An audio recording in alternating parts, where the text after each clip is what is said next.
জিকা আৰু বিলাহীৰ সৈতে ভাঙোন মাছৰ টেঙা আঞ্জাকণ নিশ্চয় আমাৰ সকলোৰে প্ৰিয় আৰু বিশেষকৈ মাছৰ টেঙা জোল বুলিলে আমাৰ জিভাৰ পানী পৰিয়ে যায় নহয়নে। এয়া মই কেইটামান ভাঙোন মাছ লৈছোঁ। ধুই মেলি চাফা কৰি লোৱাৰ পাছত এয়া প্ৰথমে নিমখ হালধিৰে ভালদৰে সানি লওঁ। এয়া অকণমান হালধি বেছিকৈ দিছোঁ, মানে সানি লৈছোঁ, তেতিয়া ভাজিলে ৰঙচুৱা হৈ যায়। এয়া আৰু এইখিনি গুচাই মই জিকাকেইটা বাকলিটো গুচাই তিতা নেকি আকৌ অকণমান মুখত কামুৰি চালোঁ। এয়া কেতিয়াবা আকৌ কিছুমান জিকা তিতা আহে, গতিকে মই বাকলিটো গুচোৱাৰ পিছতেই আৰম্ভতে অকণমান কামুৰি চাই লওঁ, যদি তিতা হয় সেইখিনি আঁতৰাই দিওঁ। তাৰপাছত এয়া কেইচামুচমান সৰিয়হখিনি শুকানতে অকণমান গুড়ি কৰি ল'লোঁ, তাৰপিছত গৰম পানী দি তিয়াই লৈছোঁ। এতিয়া মাছকেইটা প্ৰথমে তেলত ভাজি লওঁ। অকণমান সময় ইলুটি শিলুটি কৰাৰ পাছতে এয়া ধুনীয়াকৈ ফ্ৰাই হৈ গৈছে, গতিকে আঞ্জাখন বনাব পৰা হৈ গ'ল।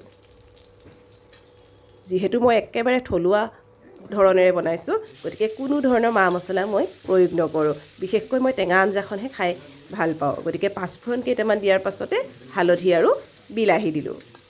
বিলাহীকণ অকণমান সময় ভাজিলোঁ। ইয়াৰ পাছত এয়া কুটি লোৱা জিকাখিনি অলপ সময় ঢাকোন মাৰি মাৰি ভাজিম। ইয়াত অৱশ্যে পৰিমাণ অনুসৰি নিমখ দিব লাগিব। এয়া অকণমান সময় ভজাৰ পাছতেই সৰিয়হ, মানে পিচি লোৱা সৰিয়হখিনি ইয়াত দি দিলোঁ আৰু এনেদৰে অকণমান সময় ঢাকোন মাৰি ভাজিলোঁ। এটা কেঁচা জলকীয়াও ইয়াতে দি দিলোঁ। এই টেঙা জ্বলাৰ টেষ্টটো ভাল লাগে। সৰিয়হ অৱশ্যে প্ৰত্যেকবাৰ বনাওঁতে নিদিওঁ, কেতিয়াবা জিকা আৰু বিলাহীৰে খুব ধুনীয়াকৈ টেঙা আঞ্জা অকণমান বনাওঁ। নেমু এফাল কেতিয়াবা চেপি দিওঁ। আজি সৰিয়হ দি বনাইছোঁ।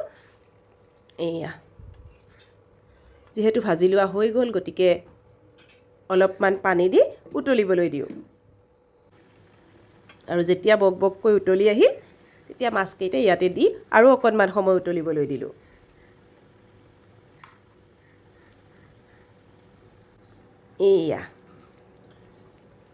এয়া ধুনীয়াকৈ উতলি আহিল আৰু আঞ্জাখনো হৈ গ'ল।